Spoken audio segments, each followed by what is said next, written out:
Good evening to you all. How about a hooah? How about an air assault? Oh, we got to try that again. How about an air assault? Anybody out here want to say air power? And is everybody ready for the main event? You sure about that?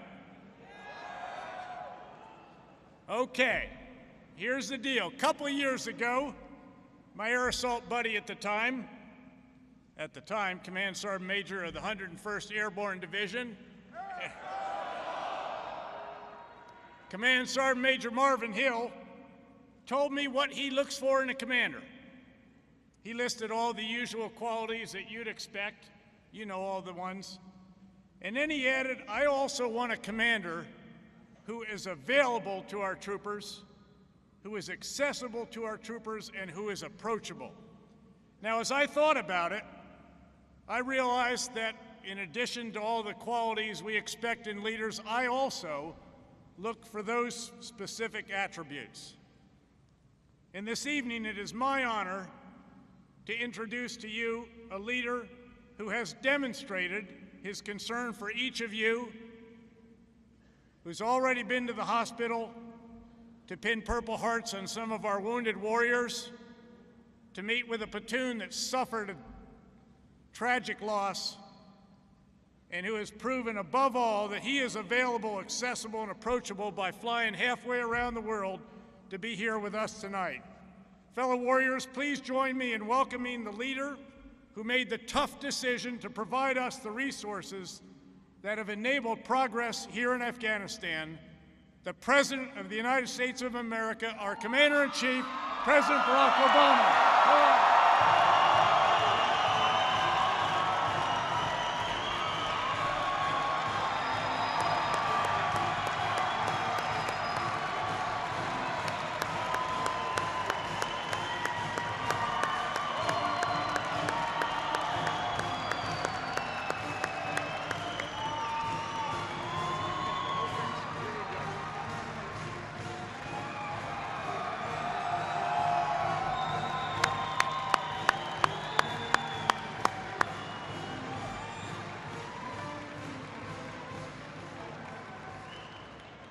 Okay, but before the President starts, I think you all know the President was out on the basketball court a few days ago. Now, he'd beaten that team 4 times already. He just scored on the guy and elbows started flying around. Now, the only explanation we can come up with is that they forgot who they were playing with. And so Sergeant Major Hill, still my air assault buddy, decided we'd give him a t-shirt. Well, okay, I got it. It's not the biggest, baddest. It's an ISAF t-shirt. It's hooah. But then, yeah, okay. But then the commander, the 43rd commander of the 101st Airborne Division, came up with a Manly Man t-shirt, and no one will mess with you if you wear this, Mr. President. Hooah!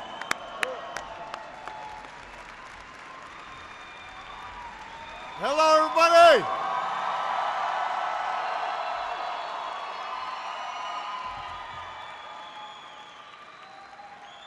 I'm sorry, Bagram, I can't hear you. Air assault. It is great to be back. Let me first of all thank the 101st Airborne Division Band. Where's the band? Give them a big round of applause. Thank you. To Chief Thomas Hager and the commander and conductor. I gather we had a couple of other bands playing Manifest Destiny and Nuts. I don't know about, I don't know how they sounded. What do you think? Were they pretty good? It is great to be back.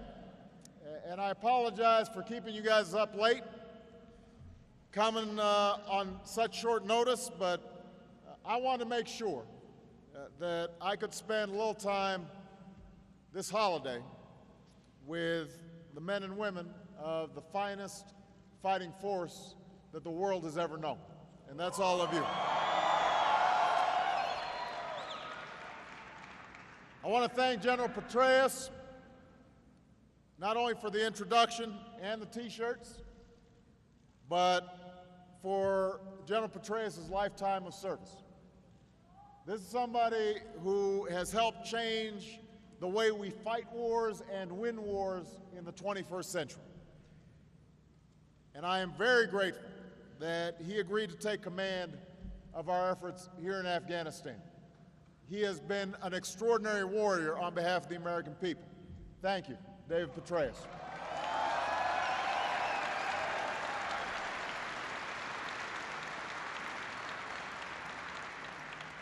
I want to thank all your outstanding leaders who welcomed me here, including General John Campbell, Admiral Bill McCraven, and from the 455th Air Expeditionary Wing, Colonel Todd Canterbury. I want to salute your great senior enlisted leaders, including Command Sergeant Major Scott Schroeder, Command Sergeant Major Chris Ferris, and Command Chief Craig Adams. I also want to acknowledge the outstanding work that our civilians are doing each and every day, starting with Carl Eikenberry, all the way through to your senior civilian representative, Thomas Gibbons, and all the civilians who are here. They are fighting alongside you. They are putting themselves at risk. They are away from their families, and we are very, very grateful to them as well. So give them a big round of applause.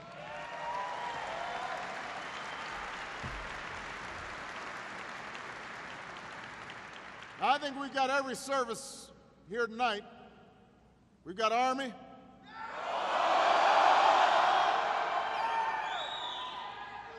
We've got Navy. We've got Air Force. I think we may have a few Marines around too. And a whole lot of folks from the 101st Airborne Division, the Screaming Eagles.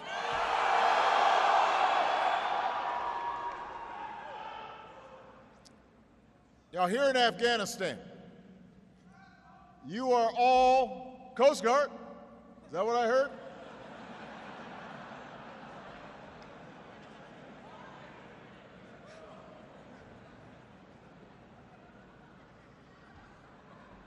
Here in Afghanistan, all of you are part of one team, serving together, succeeding together, except maybe in next week's Army-Navy game. As your Commander-in-Chief, I've got to stay neutral on that. We also have some ISAF partners here as well.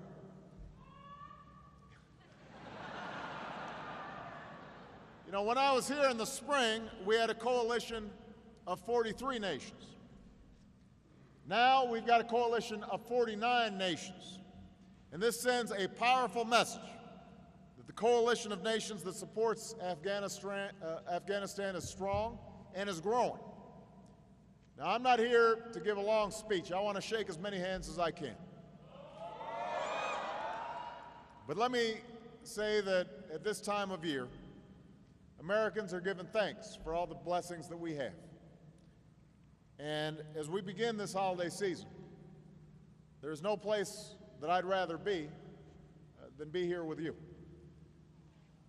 I know it's not easy for all of you to be away from home, especially during the holidays. And I know it's hard on your families. You know, they've got an empty seat at the dinner table. Sometimes during the holiday season, that's when you feel the absence of somebody you love most acutely. But here's what I want you to know. As President of the United States, I have no greater responsibility than keeping the American people secure. I could not meet that responsibility. We could not protect the American people. We could not enjoy the blessings of our liberty without the extraordinary service that each and every one of you perform, each and every day. So on behalf of me, on behalf of Michelle, on behalf of Malia and Sasha, on behalf of more than 300 million Americans, we are here to say thank you we are here to say thank you for everything that you do. And I also want to say thank you to your families back home, so that when you talk to them, you know that they know.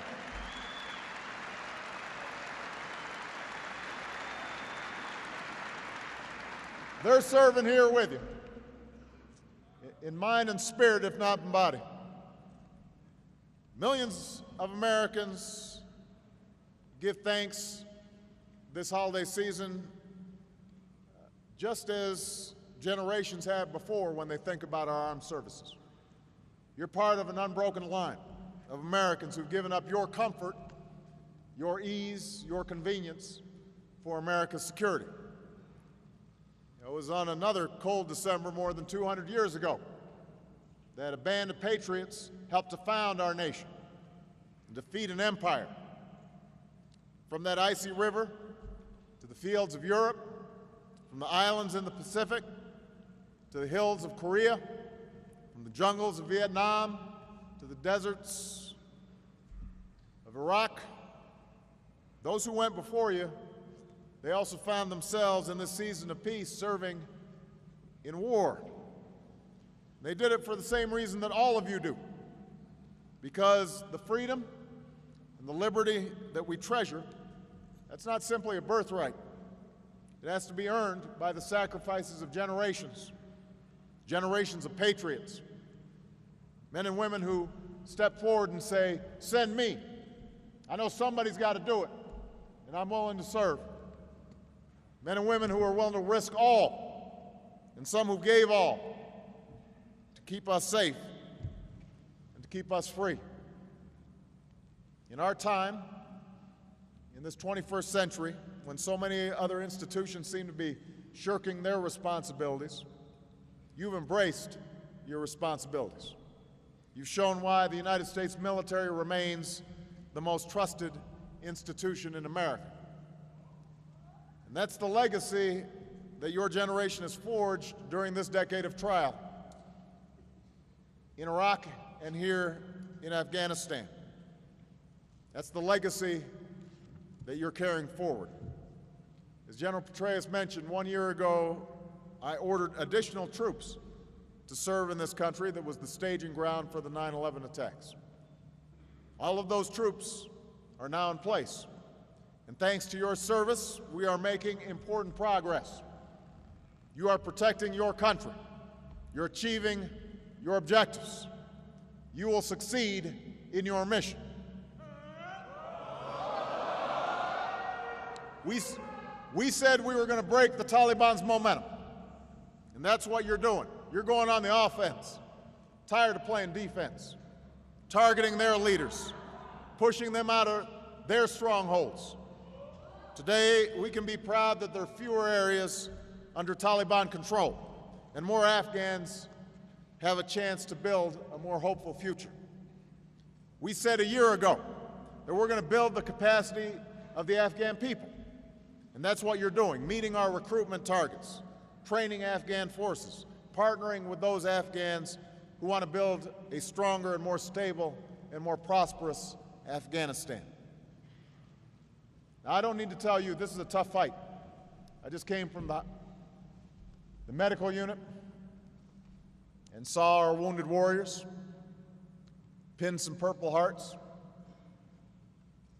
I just talked to the platoon that lost six of their buddies in a senseless act of violence. This is tough business. Progress comes slow. There are going to be difficult days ahead. Progress comes at a high price. So many of you have stood before the solemn battle cross. Display of boots, a rifle, a helmet, and said goodbye to a fallen comrade. This year alone, nearly 100 members of the 101st have given their last full measure of devotion. There are few days when I don't sign a letter to a military family expressing our nation's gratitude and grief at their profound sacrifice. In this holiday season, our thoughts and prayers are with those who've lost a loved one, the father or mother, the son or daughter, the brother or sister or friend who's not coming home. And we know that their memories will never be forgotten and that their life has added to the life of our nation.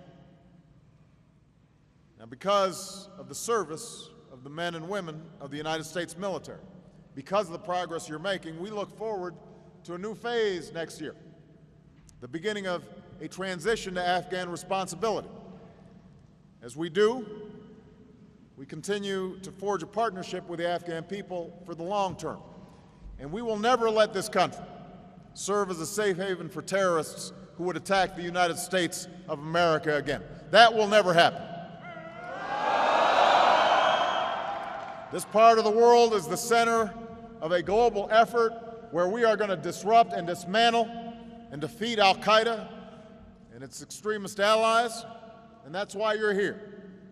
That's why your mission matters so much. That's why you must succeed, because this effort is about the safety of our communities back home and the dignity of the Afghan people who don't want to live in tyranny. Now, even though it is a hallmark of American democracy that we have our arguments back home, we have our debates, we have our elections, I can say without hesitation that there is no division on one thing, no hesitation on one thing, and that is the uniform support of our men and women who are serving in the armed services. Everybody is behind you. Everybody back home is behind you. Everybody. From north to south to east to west, from sea to shining sea, the American people are united in support of you and your families. And as your commander-in-chief, I also want you to know that we will do whatever it takes to make sure that you have the strategy and the resources and the equipment and the leadership to get this done. You may have noticed that during these tough budget times, I took the step of freezing pay for our federal workforce. But because of the service that you render, all who wear the uniform of the United States of America are exempt from that action. We're going to spare no effort to make sure that your families have the support that they deserve as well. That doesn't just matter to me. It's also a top priority for Michelle, to make sure that Americans understand the sacrifices that your families are making. As she likes to say, 100% of Americans need to be right there supporting you and your families. 100%. Only 1% are fighting these wars, but 100% of us have to be behind you and your families. Your generation, the generation of Afghanistan and Iraq, has met every mission that you've been given. You've served tour after tour. You've earned not just our admiration, you've earned your place in American history alongside those greatest generations. And the stories of those who served in these wars are too numerous to tell. But one of my greatest privileges as president is to get to know the stories of those who earned the Medal of Honor. 2 months ago, I presented the medal to the parents of Staff Sergeant Robert Miller, who gave his life here in Afghanistan as a member of the Green Berets. His valor, charging towards some 150 insurgents, saved the lives of nearly 24 American and Afghan comrades. Last month, we held another ceremony. For the first time in nearly 40 years, the recipient of the Medal of Honor for an ongoing conflict was actually able to accept it in person. His name is Staff Sergeant Salvatore Giunta. And some of you may have seen his story, but I want to tell it again tonight because of what it says, not just about our armed forces, but also what it says about the country that we love.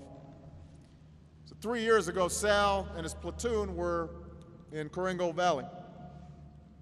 When their patrol was ambushed, 2 Americans lay wounded up ahead. And that's when Sal and his men counterattacked. Again and again and again, they were being rained down with fire. But they just kept counterattacking because they wanted to get their 2 buddies. When he saw one of his teammates wounded and being carried away by insurgents, Sal rushed in to help his friends. Despite the bullets, despite the danger, he kept on pressing forward. It was an incredibly intense firefight, and by the time it was finished, every single member of that platoon had shrapnel or a bullet hole in their gear. 5 were wounded, and 2 had given their lives. Now, Sal is a pretty humble guy. And so when he came to the White House, he said, you know, I didn't do anything special.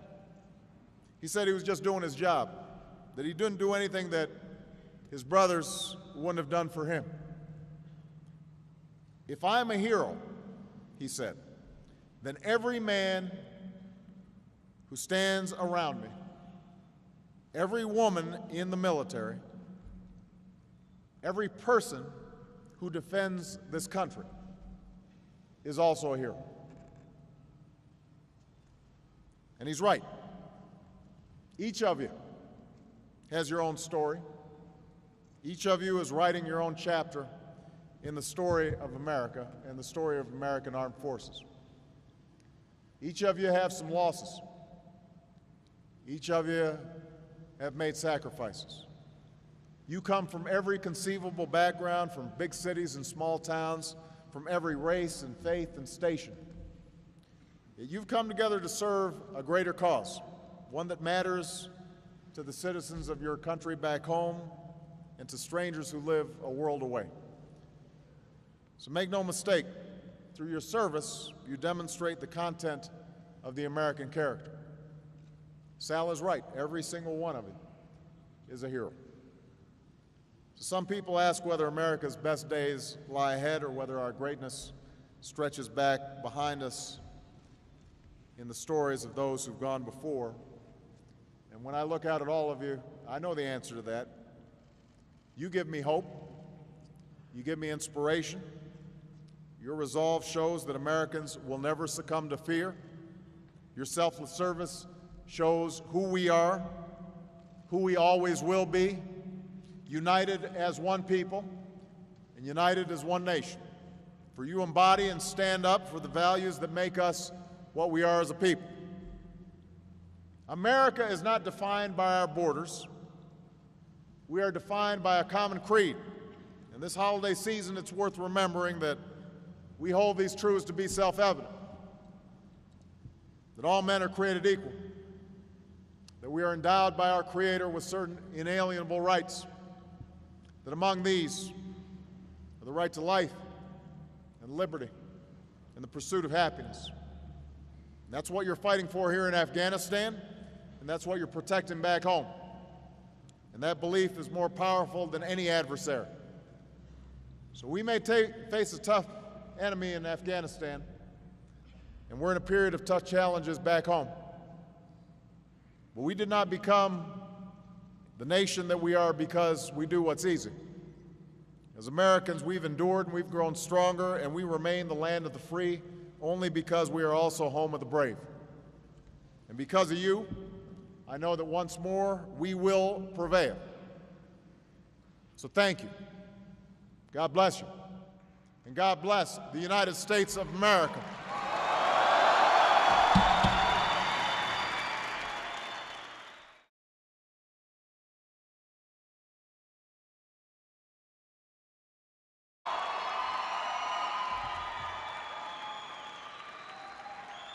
I'm sorry, Bagram, I can't hear you.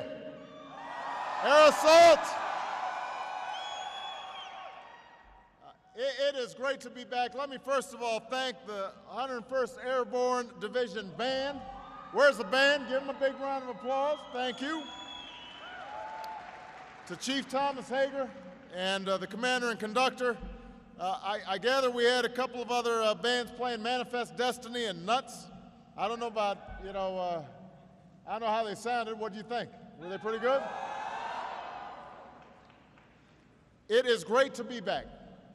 And I apologize for keeping you guys up late, coming on such short notice, but I want to make sure that I could spend a little time this holiday. Good evening to you all. How about a hooah? How about an air assault? Oh, we got to try that again. How about an air assault? Anybody out here want to say air power? And is everybody ready for the main event? You sure about that? Okay, here's the deal. A couple of years ago, my air assault buddy at the time, Command Sergeant Major of the 101st Airborne Division, Command Sergeant Major Marvin Hill, told me what he looks for in a commander. He listed all the usual qualities that you'd expect, you know, all the ones. And then he added, I also want a commander who is available to our troopers, who is accessible to our troopers, and who is approachable. Now, as I thought about it, I realized that in addition to all the qualities we expect in leaders, I also look for those specific attributes.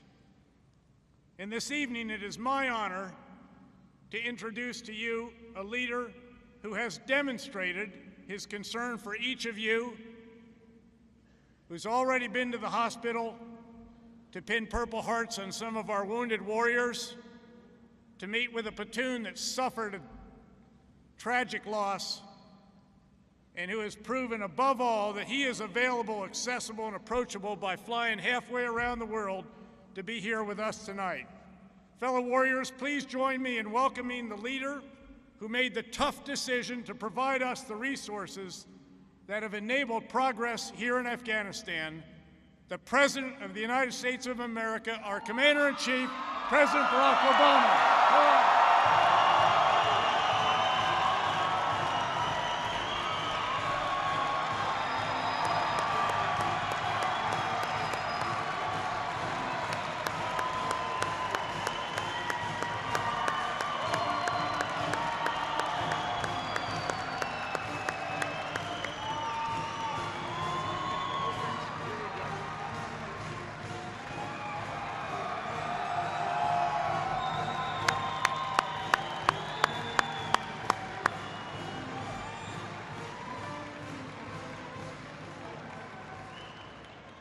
Okay, but before the President starts, I think you all know the President was out on the basketball court a few days ago.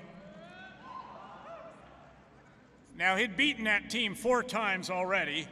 He just scored on the guy and elbows started flying around. Now, the only explanation we can come up with is that they forgot who they were playing with. And so Sergeant Major Hill, still my air assault buddy, decided we'd give him a t-shirt. Well, okay, I got it. It's not the biggest, baddest. It's an ISAF t-shirt. It's hua. But then, yeah, okay. But then the commander, the 43rd commander of the 101st Airborne Division, came up with a Manly Man t-shirt, and no one will mess with you if you wear this, Mr. President. Hua!